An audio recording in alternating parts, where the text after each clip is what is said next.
उफ. तर तुम्ही पण कधी असं झोपून कुठल्या मंदिरात गेलात का? नाही ना? तर चला आज आपण जाऊया सफाळा येथे एडवण गावात उपस्थित असलेल्या आशापुरा देवीच्या मंदिरात. सगळ्यात पहिले विरार ते सफाळे आम्ही जेटीचा प्रवास केला.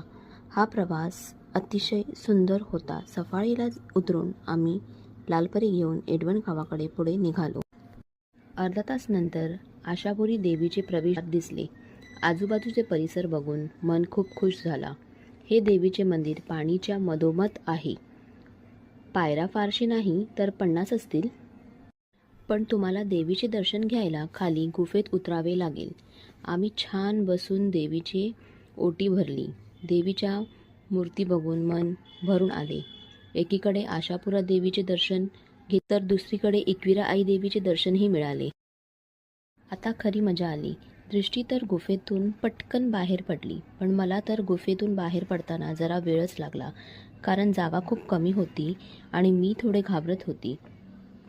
पण देवीच्या कृपेने कितीही जाडा किंवा आजारी माणूस या गुफेतून बाहेर पडू शकतो. हे देवीचे एक अद्भुत चमत्कारच आहे. इतकेच नव्हे तर अजून थोडी पायरी चढल्यावर तुम्हाला बारुंडी देवीचे दर्शनही घेऊ शकतात. या देवीच्या मंदिरात जायला सुद्धा तुम्हाला गुफेतून प्रवास करावे लागेल. बारुंडा देवीचे दर्शन घेऊन मन प्रसन्न झालं. आता आपण आजूबाजूचे परिसर बघूया. हे परिसर बघताच मनाला शांतता मिळाली. अतिशय सुंदर हे आजूबाजूचे परिसर होते. तुम्ही बघू शकता चारी बाजूला पाणी आहे आणि मध्ये हे देवीचे मंदिर उभे आहे. आम्हाला हे सगळं बघून खूप आनंद झाला. चला मग लवकरच भेटूया दुसऱ्या ठिकाणी. Tata bye bye.